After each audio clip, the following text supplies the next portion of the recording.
Hey everybody, Chuck Barone. It is Monday, July the 3rd, 2023. Getting off to a quick start here in the third quarter. And the day before Independence Day, the day before 4th of July holiday.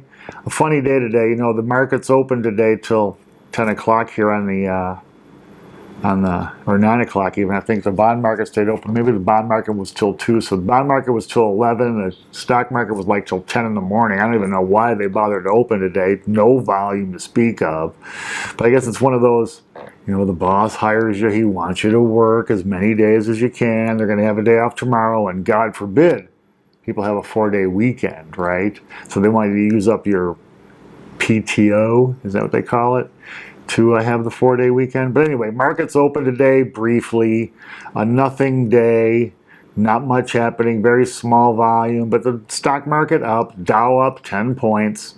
34,418. S&P up 5 points. 4,455 on the S&P. The NASDAQ up 28 points. 13,816 on the NASDAQ. An up day, but nothing to speak about. You know, market's still digesting the events of the end of last week. The inflation numbers, employment numbers. It's going to be a fascinating week this week toward the end of the week with some news coming too. Bond market today selling off, yields up today.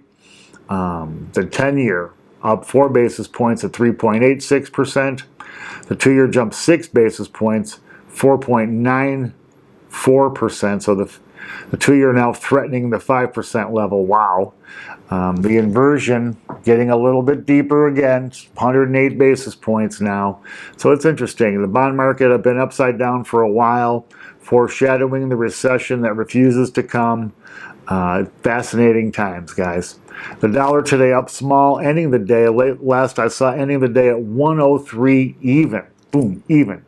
Very rarely does a market end or close or on an even number like that. But 103 on the dollar. Dollar's still strong. Nothing really newsworthy to talk about with the dollar today. Metals, in the face of a rising dollar, up today, but very small. Gold up $1.60 per ounce. $1,921.40 for an ounce of silver, or gold, I'm sorry. Silver up 11 cents, sorry. I can't even read my own writing sometimes. I'm scribbling notes to put the show together. Silver up 11 cents, $22.86 for an ounce of silver. So metals hanging in there, holding their own. Oil today down small, down 57 cents. $70.07 for a barrel of West Texas Intermediate. Right in the pocket where we believe it's going to want to be, between 70 and 75 per barrel. Sometimes it breaks out a little above and below, but doesn't stay there very long, so right where we expect it. Bitcoin up again today. A good day for Bitcoin, up $737. 31,288 for Bitcoin. I think Bitcoin being driven by these ETFs that are being proposed, Fidelity, BlackRock, refiling paperwork today. Apparently when they filed to create this ETF, the SEC deemed the paperwork inadequate for some reason. So BlackRock today and their lawyers refiling this paperwork to get this Bitcoin ETF off the ground. If that happens, of course, that's going to generate a lot of interest in Bitcoin. You'll be able to buy it much easier, trade it much easier, I believe. So I think that this is good news for Bitcoin, and as a result, Bitcoin moving up. All right, so as I do every Monday, let's go over what we're going to get this week in data. Today we got the ISM report. Not a great report. Everything down. And they're talking about not hiring, so foreshadowing slowing unemployment. I haven't really had a chance to go through the entire report yet, but not good news. Tomorrow, of course, the 4th of July, we know the markets are closed. On Wednesday, we'll get factory orders, which are expected to be up. We'll get the mortgage bankers index, which is also expected to be up. Go figure. On Thursday, that'll be where the party starts. We'll get jobless claims, which are expected to come in at 246K, up from 239 last week. We'll get trade deficit information. Believe it or not, the trade deficit is expected to go down this month. On Friday, we'll get the non-farm payroll report, which is a funny way of saying how many jobs did we create. They're expecting 246,000 jobs created in June.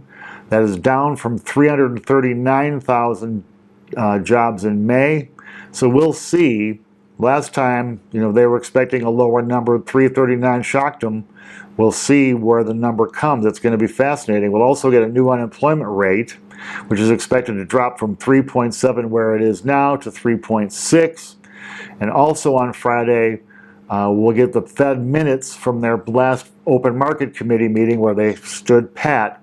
We'll get the minutes from that meeting released on Friday as well. So there's going to be a lot of big data coming toward the end of the week, Thursday and Friday. Some stuff that could obviously influence the markets. If not, what's going to happen with the Federal Reserve? The whole game right now is basically what's next for the Fed. What's going to happen next? And it's kind of interesting because we had, Powell's been pretty much telling everybody exactly what he's going to do. And he has done exactly what he said he was going to do. So now we can, Powell has implied strongly there's going to be 2 more rate increases this year. We know we're going to probably get one at the end of this month in July. There'll be another one coming before the end of the year. The market's saying no, market betting, there won't be any more increases this year. Interestingly enough, now I'm starting to hear analysts talking about rates not starting to come down or fall, being cut, whatever, until 2026. So that'll really be interesting. I think obviously that is all dependent on these inflation numbers and where inflation goes. So it's going to be a fascinating week this week. Even though the debt is not real heavy, it's kind of concentrated there toward the end of the week, so we'll get some interesting stuff. News today, not much to really talk about. A couple things I wanted to mention. I was reading an article about household savings rates here in the United States.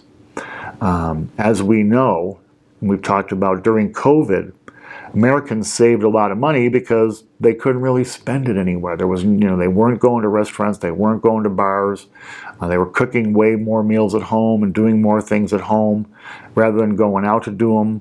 Home improvement was not happening. People were even paranoid to get deliveries. So people saved money. The savings rate rocketing to 30%. So people were saving 30 cents out of every dollar that came in. Pretty phenomenal number. Since then, obviously, it's been ratcheting straight down back to where it goes. But since last summer, where we've had this inflation thing, it's really started to come down. So now the new number, just reading today, the new savings rate nationally stands at 4.6%. Man, guys, that is so bad. The typical average in the United States is between 8.5% and 9%. So even though we're known for being a country that doesn't save a lot of money, because the people at the top end have so much income and are saving so much that it kind of skews the numbers a little bit. But I tell you this, guys, that's been one of the number one principal tenet that we have preached on this show is to try, if you can, to save 10% of your income.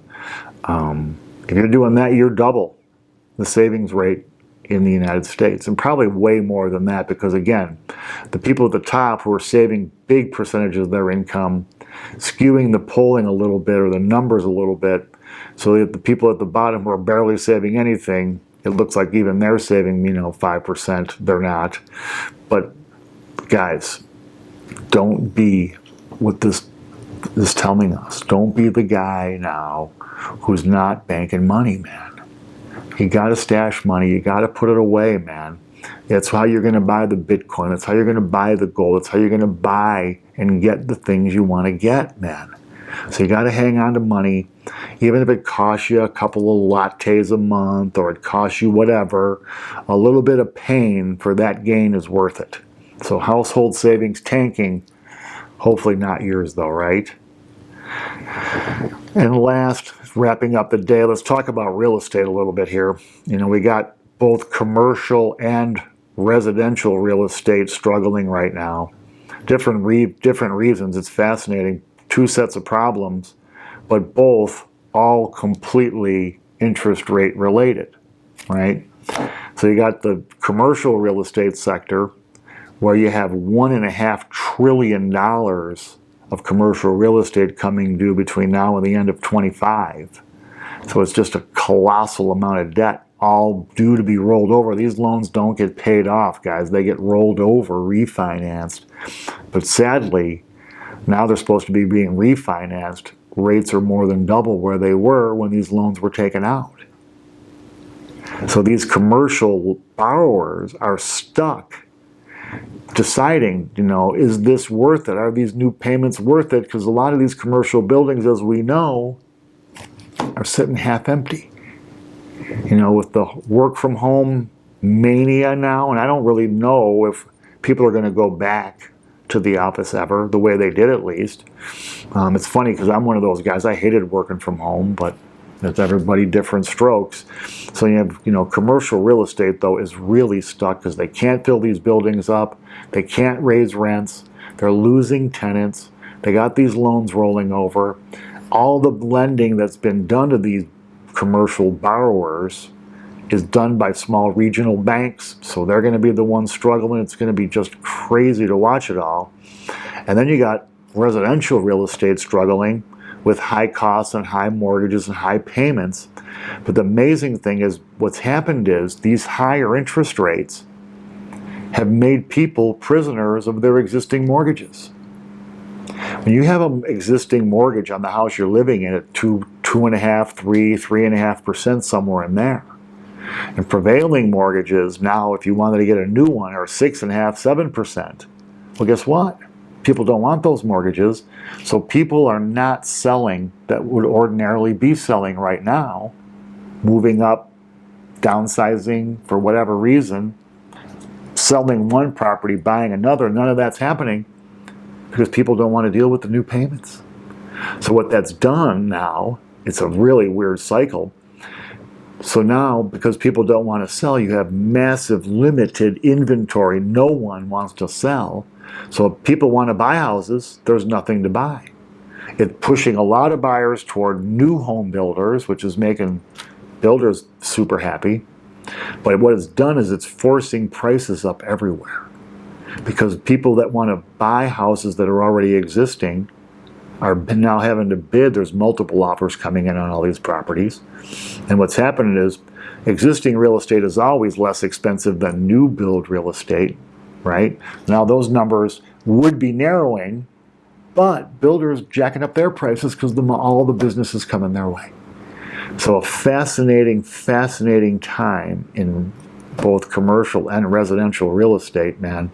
I tell you guys, I think that the second we have interest rates in residential real estate, at least at 5.5% again or lower, you're going to see a flood of real estate come on the market for sale. People, they'll feel more comfortable with the payment levels there, and it'll have more buyers, bringing them more money when they sell their house. Crazy times, man. I got to say, I've been doing real estate almost as long as I've been in finance, and this is all, even for an old fart like me, all new, man. Crazy. Anyway, guys, short day. Tomorrow's the 4th of July. Go have an awesome, awesome holiday. Fireworks and barbecues and family and kids going crazy, man. Have a great time. I know I'm going to. We'll be back on Wednesday. We'll get everything back to normal. Till then, guys, happy holiday. See you on Wednesday. Thanks.